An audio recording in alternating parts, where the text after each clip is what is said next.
Today we finish the British Empire story with part 2. To recap, we ended part 1 just after the Second Boer War had finished and start at the point explaining the political problems that war had caused the empire. Despite the controversy, the Boer War marked a turning point. Britain now controlled the richest mineral resources in Africa. The Union of South Africa was created in 1910 as a self-governing dominion within the empire, much like Canada and Australia. It was a compromise. The Boers retained political influence, while Britain secured economic dominance. Meanwhile, elsewhere in Africa, Britain expanded its control over Nigeria, Kenya, Uganda, Sudan, and more.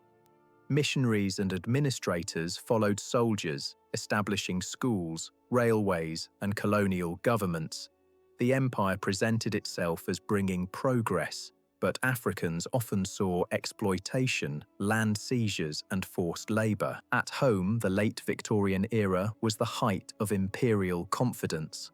The British public followed tales of explorers like David Livingstone and Henry Morton Stanley, who mapped the heart of Africa.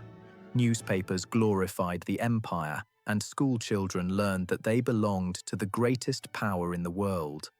The idea of Greater Britain, a global family of nations tied together by loyalty to the crown, took hold in popular imagination. But cracks were forming beneath the surface.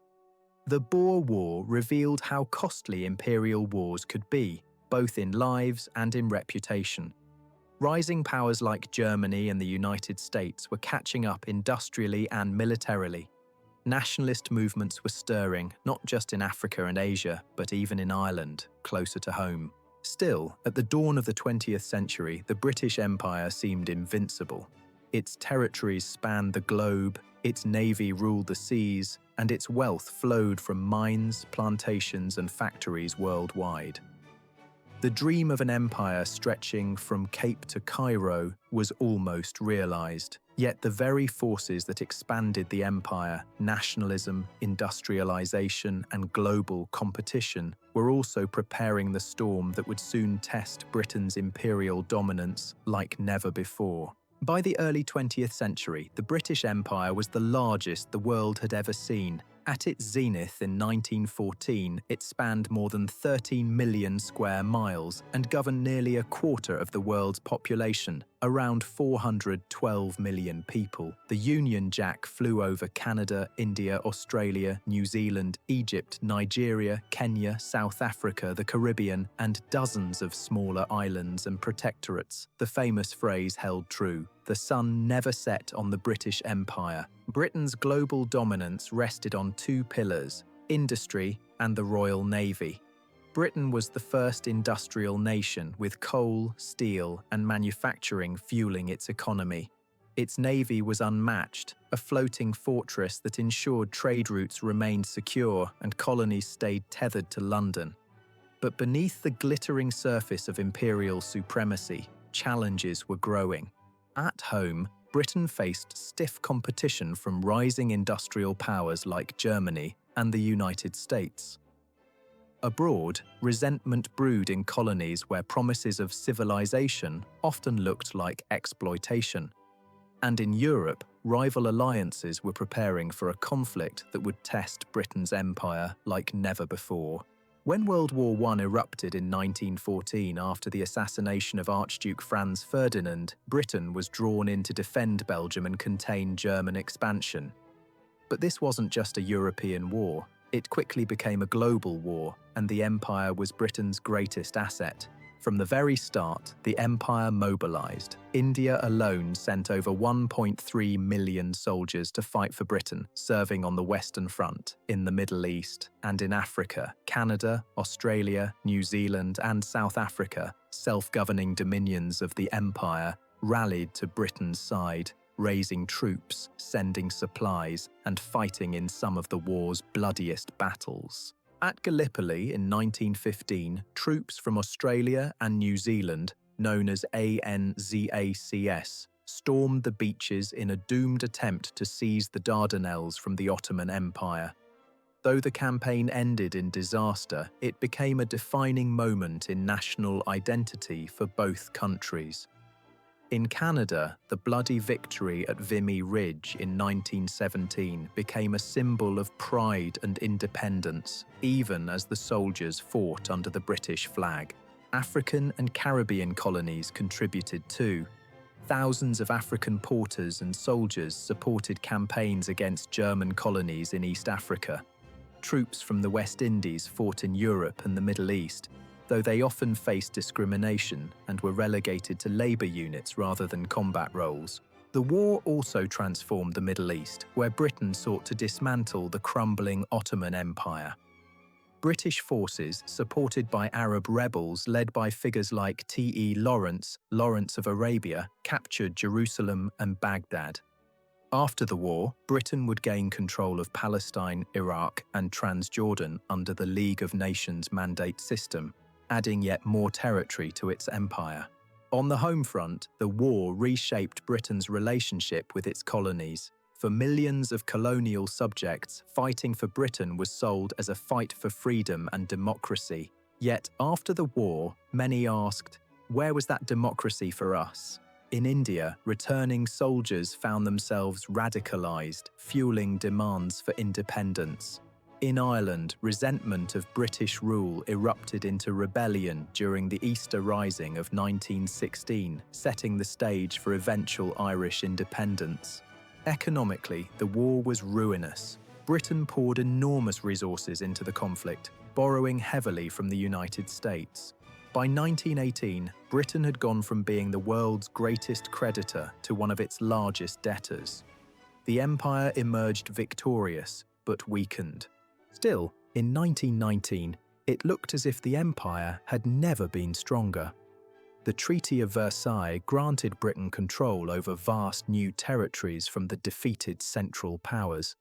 In Africa, it gained German East Africa, modern-day Tanzania, and German Southwest Africa, Namibia, which was administered by South Africa. In the Middle East, it took on mandates over Palestine, Iraq, and Transjordan. On paper, the empire covered more land and people than ever before. But size masked fragility. The war had awakened nationalist movements around the globe. India, which had sacrificed so much, expected political concessions. Instead, in 1919, Britain answered with repression, culminating in the Amritsar massacre, where troops fired on unarmed civilians, killing hundreds. The incident shocked world opinion and convinced many Indians that reform under British rule was impossible. Leaders like Mahatma Gandhi began calling for self-rule. In Ireland, the post-war years saw open conflict between Irish Republicans and British forces, leading to the creation of the Irish Free State in 1922. It was the first major break in Britain's imperial unity and a harbinger of things to come. Even among the Dominions, the war shifted perceptions. Canadian, Australian, and New Zealand troops had fought with distinction, but they began to demand more autonomy in foreign policy. The war had shown that these nations were no longer simply colonies, they were emerging nations in their own right. The British public, too, was exhausted. The war had claimed nearly 1 million British lives and left the country scarred. The empire was still vast, but it was no longer invincible. The cracks that had been opened during the war would widen in the decades ahead, reshaping the empire into something very different. World War I was both the high water mark and the beginning of the decline. Britain controlled more territory than ever before, but the costs, economic, political, and moral, were immense. The stage was set for a turbulent interwar period where Britain would struggle to hold on to its empire in the face of rising nationalism and shifting global power.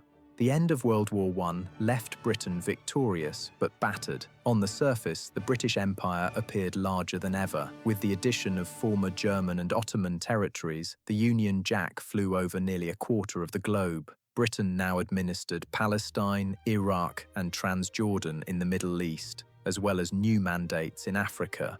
To many observers, 1919 looked like the high point of British imperial power. But beneath that vast geography, the empire was showing cracks. The war had cost Britain dearly. Its national debt had multiplied, much of it owed to the United States. Its industries faced fierce competition from America and Japan. And perhaps most dangerously, the very ideals Britain had used to justify the war, freedom, self-determination, democracy, were now being thrown back at it by subjects across the empire. The first serious rupture came close to home. In 1916, while Britain was still fighting on the Western Front, Irish nationalists launched the Easter Rising in Dublin. Though it was crushed, the rebellion ignited a new independence movement. After the war, Sinn Féin, the Irish Republican Party, won sweeping victories and established a breakaway government. From 1919 to 1921, the Irish War of Independence raged between the Irish Republican Army, IRA, and British forces, including the infamous Black and Tans. The violence shocked Britain and drained public support for maintaining Ireland by force. In 1921, the Anglo-Irish Treaty created the Irish Free State, a self-governing dominion. For the first time in centuries, part of the British Isles itself broke away, leaving only Northern Ireland under London's control. The loss of Ireland was symbolic. If Britain couldn't even hold on to its closest neighbour, what did that mean for its far-flung empire?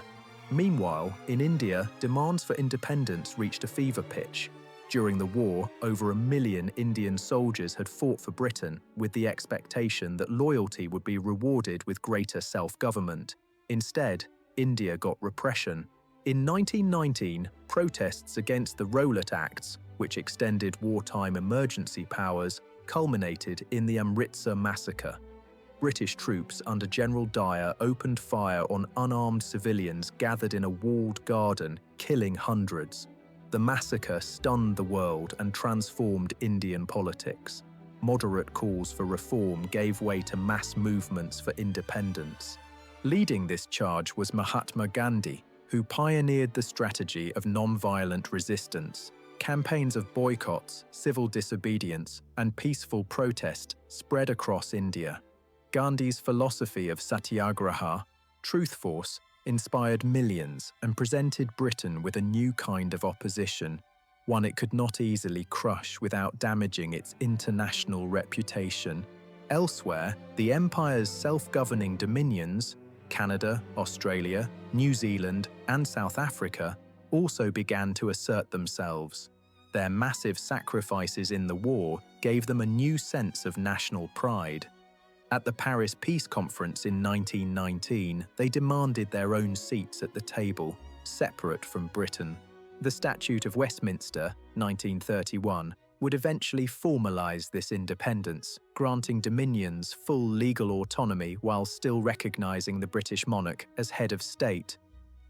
This was a crucial turning point. The empire was slowly transforming into the Commonwealth of Nations, a looser association rather than a tightly controlled empire. In the Middle East, Britain faced constant unrest.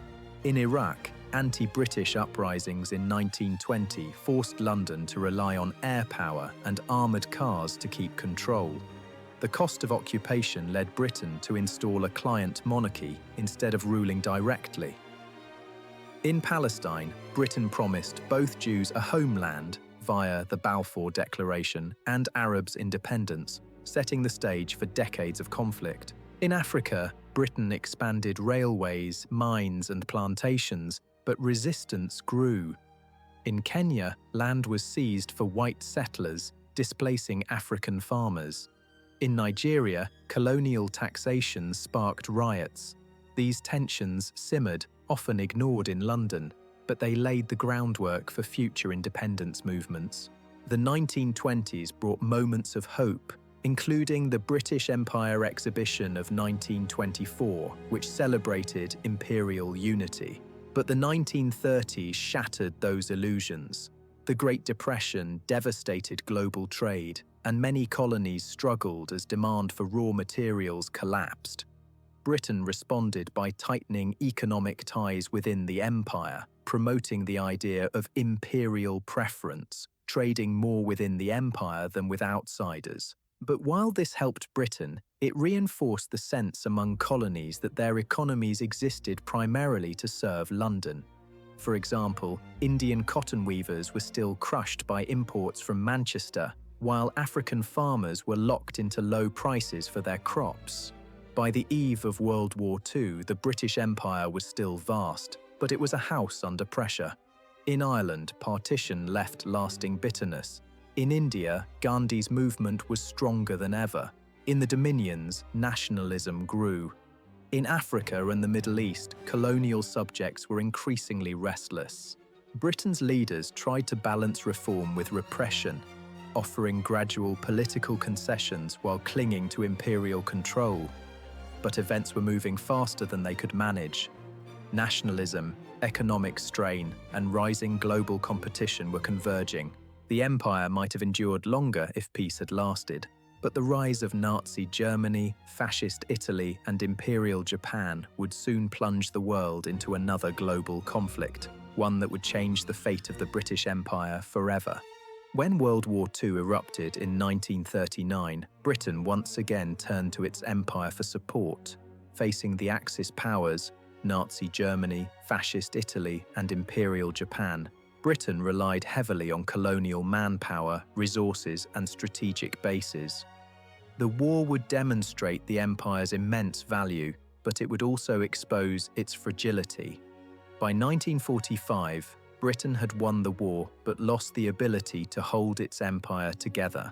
From the start, the empire mobilized. India contributed more than 2.5 million soldiers, making it the largest volunteer army in history. Indian troops fought in North Africa, the Middle East, Italy, and Southeast Asia. Canada, Australia, New Zealand, and South Africa joined Britain immediately, committing ships, aircraft, and divisions. The Caribbean supplied troops and vital raw materials, while African colonies provided hundreds of thousands of soldiers and laborers for campaigns across the continent.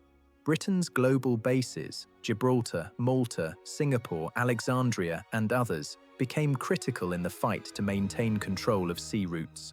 The Royal Navy and merchant fleet, supported by colonial shipyards and resources, kept Britain supplied during the dark days of the Battle of the Atlantic. One of the most devastating blows to Britain's prestige came in February 1942, when Singapore, the Gibraltar of the East, fell to the Japanese. More than 80,000 British, Indian, and Australian troops surrendered in what Winston Churchill called the worst disaster in British military history. The loss shattered the myth of Britain's invincibility in Asia. For millions of colonial subjects, the fall of Singapore was a turning point. If Britain could be defeated so humiliatingly, perhaps it was not destined to rule forever. In India, nationalist leaders pointed to the defeat as proof that British protection was a lie. In Southeast Asia, many welcomed the Japanese at first, seeing them as liberators from Western rule. The war deepened tensions in India. The Nationalist Congress Party, led by Mahatma Gandhi and Jawaharlal Nehru, demanded immediate independence in exchange for supporting the war. Britain refused. In 1942, Gandhi launched the Quit India movement, calling for mass civil disobedience. The British responded with arrests and repression, jailing Gandhi and thousands of Congress leaders. Yet Indian soldiers continued to fight bravely under the British flag, particularly in the brutal Burma campaign against Japan. The contradiction was glaring. India was both Britain's greatest source of military manpower and its most determined critic. In Africa, British and colonial troops played a decisive role in defeating Italian forces in Ethiopia and Libya, and later in the Long Desert War against Germany's Erwin Rommel. African soldiers fought bravely, though often under harsh conditions and with little recognition. At the same time, the war spurred political awareness. Many African veterans returned home with new expectations of freedom and equality. In the Middle East, Britain fought to defend vital oil supplies and maintain control of the Suez Canal. British forces clashed with Vichy French troops in Syria and Lebanon, occupied Iraq to suppress a pro-Axis coup, and worked with Arab leaders to balance wartime needs with promises of future independence. The contradictions, fighting for freedom while holding colonies in subjection, were not lost on local populations. At home, Britain endured the Blitz, rationing and near bankruptcy. By 1941, it was clear Britain could not win the war alone. The empire was stretched to its limits, and salvation came from across the Atlantic. With the Lend-Lease Act, the United States supplied arms, ships, and food, effectively bankrolling Britain's war effort. This dependence marked a turning point. Britain was no longer the world's financial center. The United States was. Even Churchill, the great imperialist, had to concede that American power would shape the post-war world. By 1945, Britain and its empire had helped defeat the Axis. Indian, African, Caribbean, and Dominion troops had fought on nearly every front. The empire had proven its immense wartime value, but the cost was staggering. Britain emerged victorious but economically exhausted, deeply in debt to the United States. Its industries were weakened, its people weary, and its colonies restless. The empire was no longer a source of pride. It was a burden that Britain could barely afford. Wartime promises also came back to haunt London. Roosevelt and Churchill's Atlantic Charter, 1941, declared that all peoples had the right to self-determination. Though Churchill insisted it applied only to Nazi-occupied Europe, colonial leaders seized on the principle: if Poles and Czechs deserved freedom, why not Indians, Nigerians, or Malaysians? World War II marked the turning point for the British Empire. It had survived, but only because of massive support from the Dominions and the United States. The war undermined the myth of British supremacy, fueled nationalist movements, and left Britain too weak to resist them for long. The post-war years would bring a tidal wave of decolonization. Within a generation, much of the empire would be gone. India, the jewel in the crown, would be the first great loss. By 1945, Britain had won World War II, but victory came at a staggering cost. The nation was bankrupt, its industries damaged, and its global influence weakened. The empire, which had once seemed invincible, was now facing pressures it could no longer contain. Among these, India, the crown jewel, became both the most urgent and symbolic challenge. During the war, over 2.5 million Indians had served in the British Army, fighting in Europe, North Africa, and Southeast Asia. Yet despite this massive contribution, Britain failed to offer meaningful political concessions.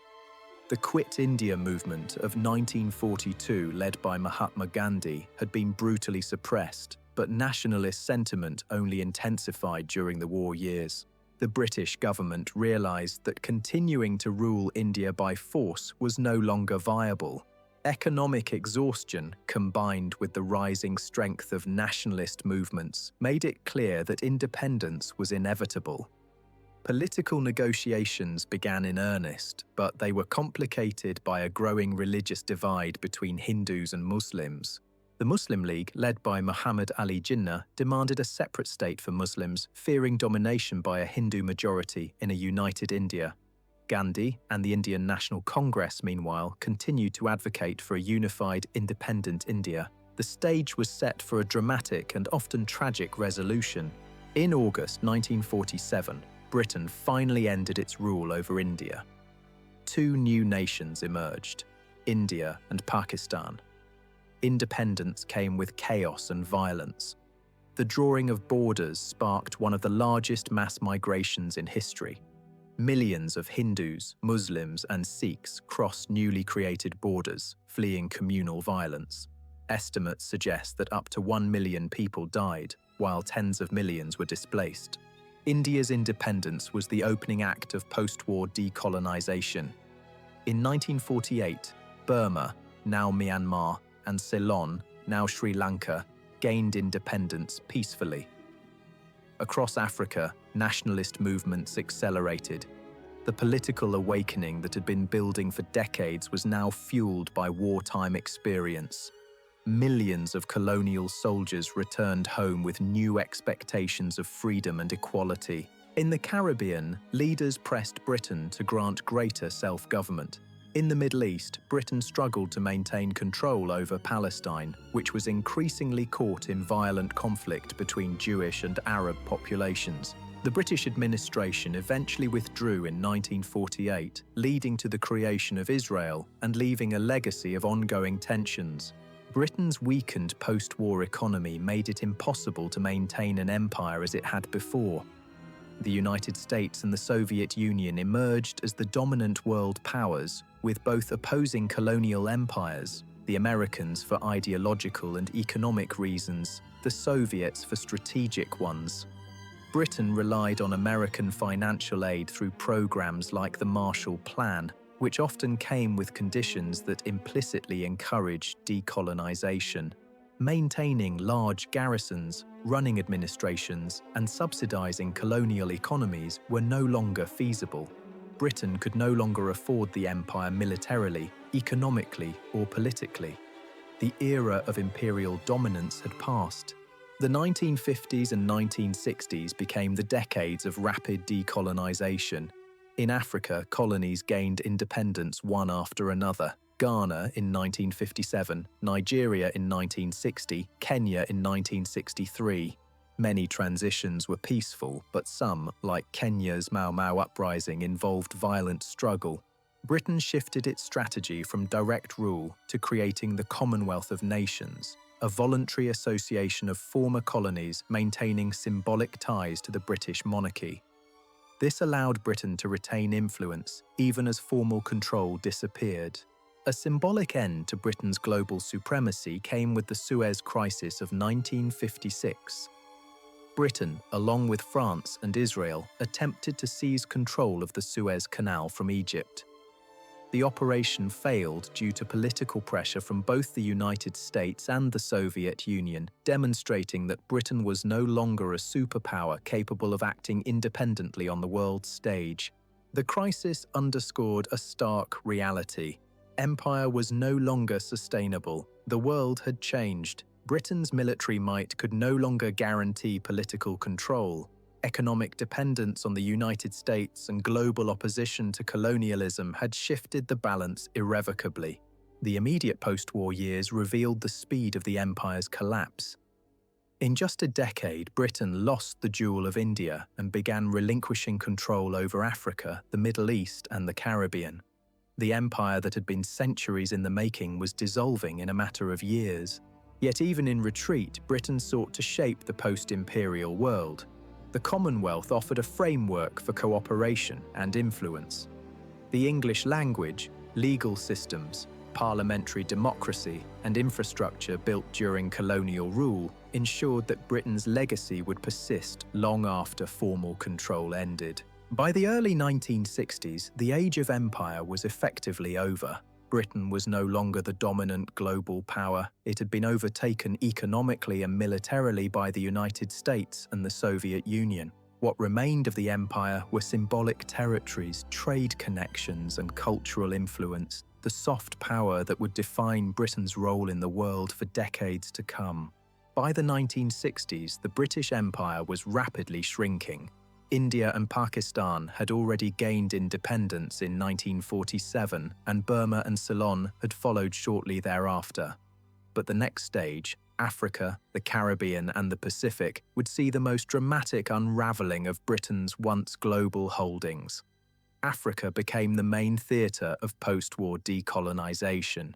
In West Africa, Ghana led the way, becoming independent in 1957 under the leadership of Kwame Nkrumah. Ghana's peaceful transition inspired nationalist movements across the continent, demonstrating that Britain could, in some cases, grant independence without prolonged conflict. Nigeria followed in 1960, achieving independence through negotiation rather than war. However, Britain's withdrawal was not always smooth. In Kenya, the Mau Mau uprising, 1952 to 1960, revealed the darker side of decolonization.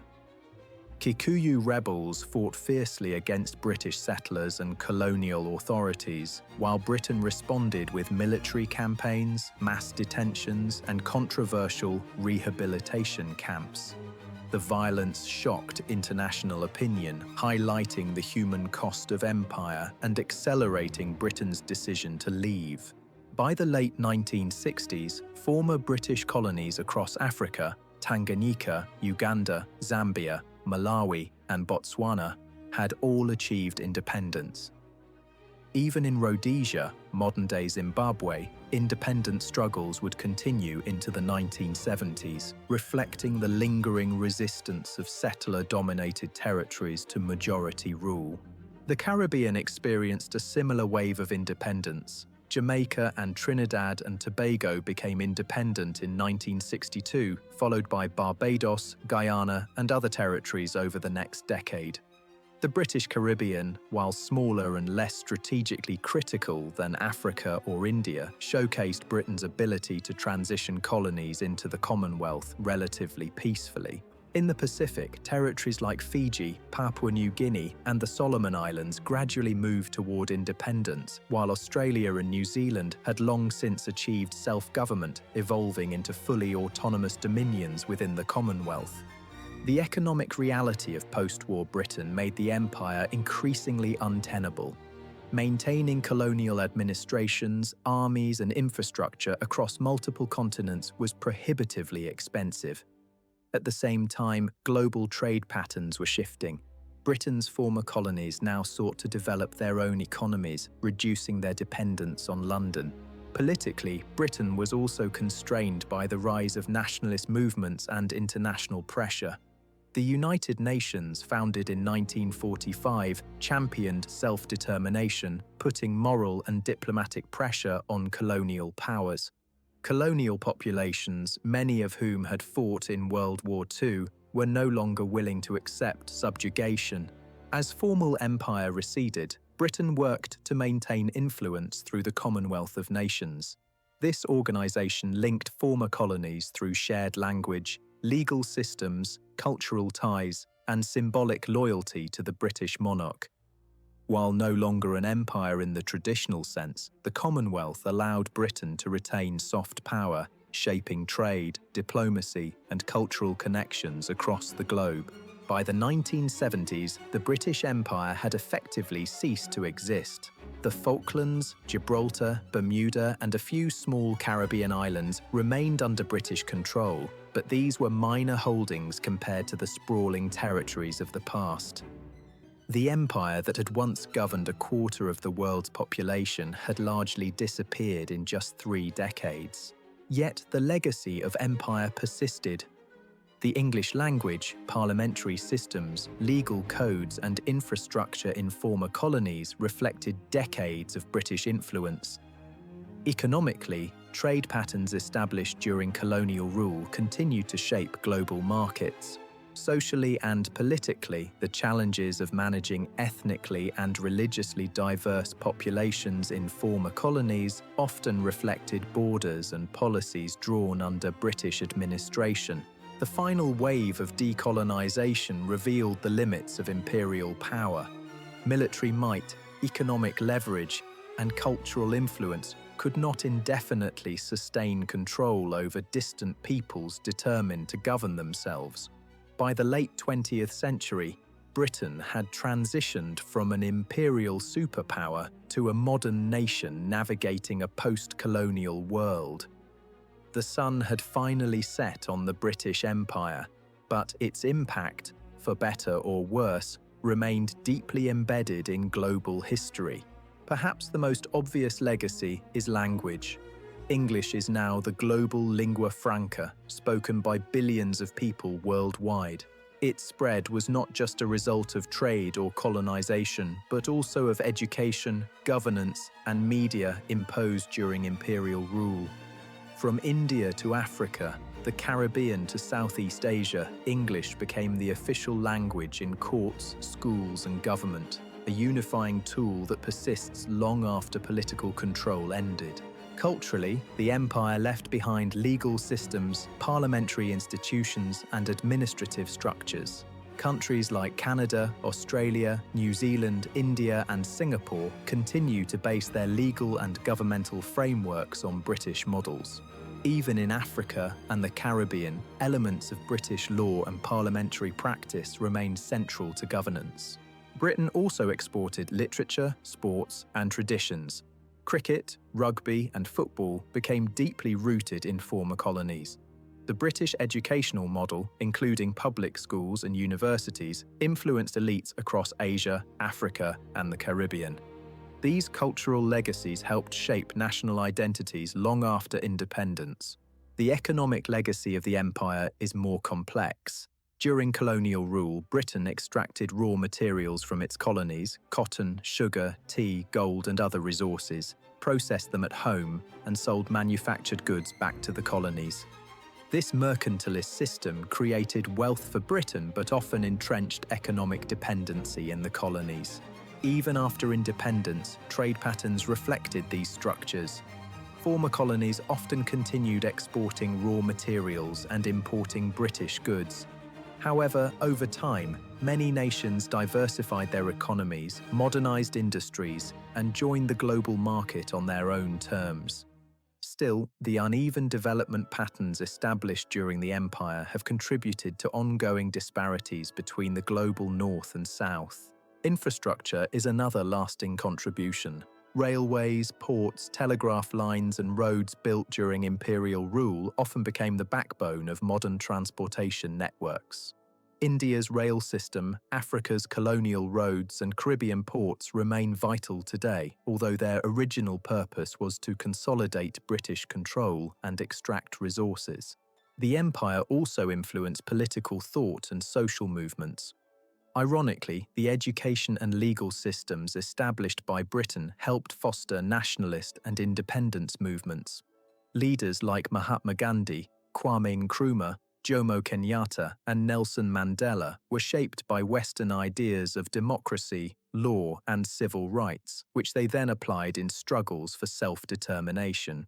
Yet the empire also left profound challenges. Arbitrary borders and divide-and-rule policies often exacerbated ethnic, religious, and tribal tensions. Conflicts in South Asia, the Middle East, and Africa can trace some roots to colonial-era decisions. For instance, the partition of India and Pakistan, the creation of Iraq and Israel, and tensions in Nigeria and Kenya all reflect choices made during imperial rule. Slavery and forced labor, though formally abolished in the 19th century, left deep social scars. The transatlantic slave trade and plantation economies in the Caribbean created patterns of inequality, marginalization, and racial hierarchy that persist today.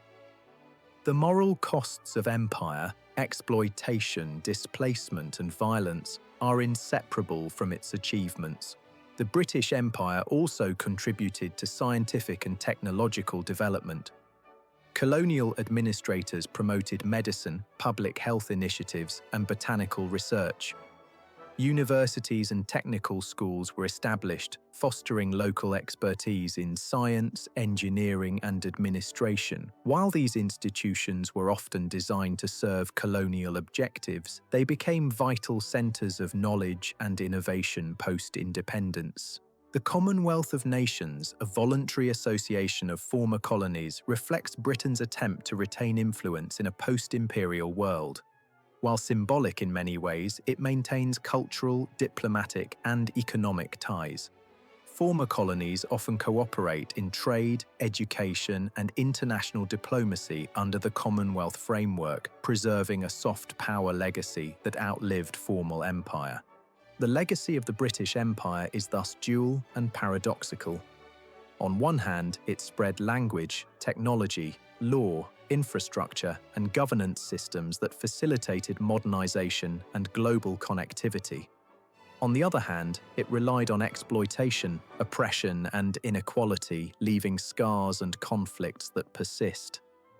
The empire's story is one of both human ingenuity and moral compromise, technological progress, and social disruption. Understanding the British Empire is not about nostalgia or condemnation alone. It's about recognizing how a small island nation reshaped the world, politically, economically, and culturally, and how those changes continue to influence global society. By the late 20th century, Britain had transitioned from imperial power to modern nation, retaining influence through culture, language, and diplomacy rather than direct control. The empire had vanished, but its footprint remained, a lasting, complex, and sometimes contentious legacy. The post-war era saw Britain navigating a bipolar world dominated by the United States and the Soviet Union. Britain, no longer the preeminent global power, relied on strategic alliances such as NATO to project influence. The Cold War context reshaped the former empire's significance. Colonies and former colonies became sites of ideological contest between capitalism and communism. For instance, in Africa and the Middle East, Britain sought to maintain friendly governments to prevent Soviet influence. In Asia, decolonization intersected with the rise of China and India as regional powers. Britain's military and economic resources were limited, forcing it to focus on strategic partnerships rather than direct control. Even as most of the empire vanished, Britain remained responsible for a few territories. The Falklands War of 1982 illustrated the enduring challenges of post-imperial administration. Argentina's attempt to seize the Falklands led to a military conflict that Britain ultimately won, reaffirming its willingness to defend remaining holdings. Similarly, territories like Gibraltar, Bermuda, and the Cayman Islands continued to hold strategic and economic importance. While these territories were small, they symbolized Britain's historical reach and provided bases for global diplomacy and trade. The collapse of the empire also forced Britain to redefine its economy. Trade with former colonies remained significant, but the UK increasingly relied on Europe and the United States.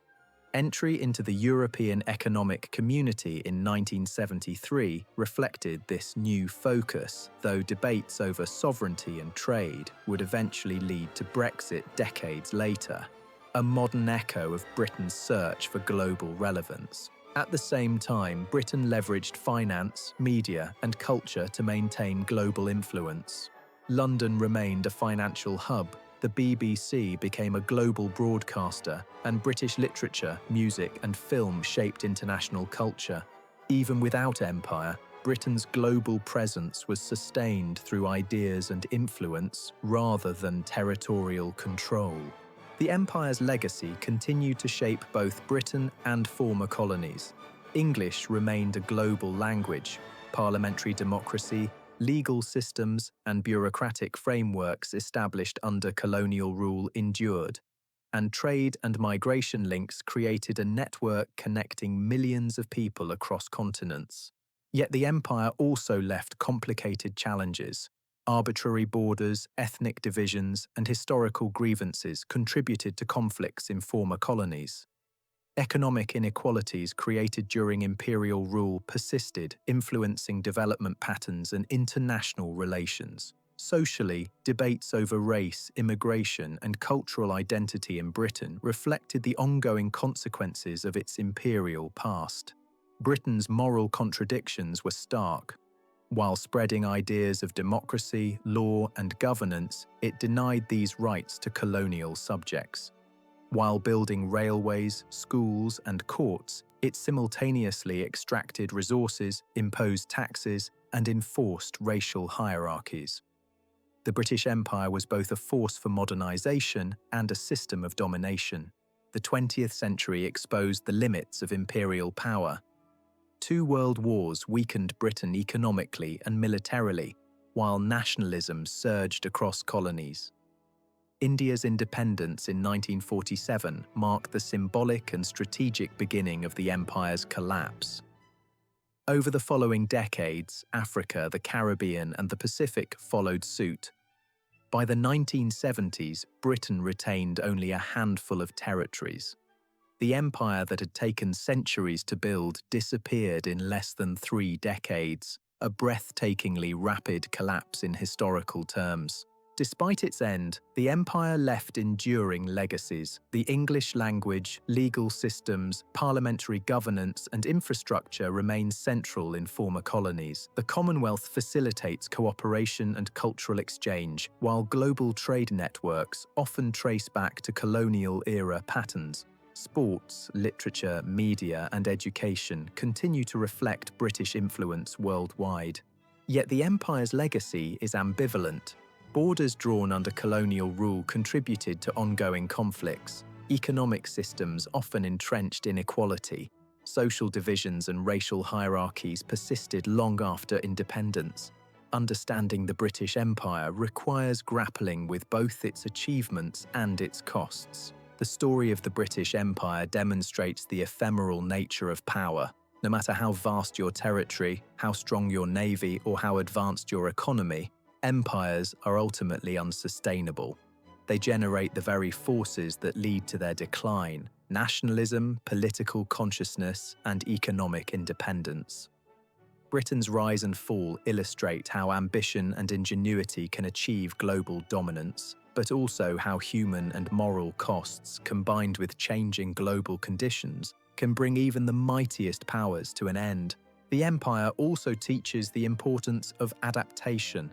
Post-imperial Britain transitioned from a global conqueror to a nation wielding soft power. Cultural influence, diplomacy, trade, and institutions allowed Britain to remain relevant long after its territorial empire vanished. The British Empire reshaped the modern world in countless ways. Cities, legal systems, languages, economies, and international relations were all molded by 3 centuries of British global influence. Its history reminds us that while empires may fall, their consequences endure for better and worse. The sun may have set on the empire, but its light continues to illuminate the modern world. From the English spoken in every continent to the parliamentary systems in dozens of nations, from trade networks to cultural exchange, Britain's imperial past is woven into the fabric of global history. The British Empire was a testament to human ambition, ingenuity, and the drive for power. But it also reminds us of the ethical and practical limits of domination. History shows that no matter how vast an empire becomes, the tides of change, economics, politics, nationalism, and morality will always challenge its survival. In the end, the British Empire's story is both a warning and a lesson. The reach of a nation may be vast, its achievements remarkable, but the forces of history are stronger than even the mightiest power. The sun has set, but the world it shaped continues to spin under the legacy of its rise and fall. Thank you for watching my video. Please like, subscribe, and share my channel with your friends and family. You can also click on the bell icon to be notified when I post new videos.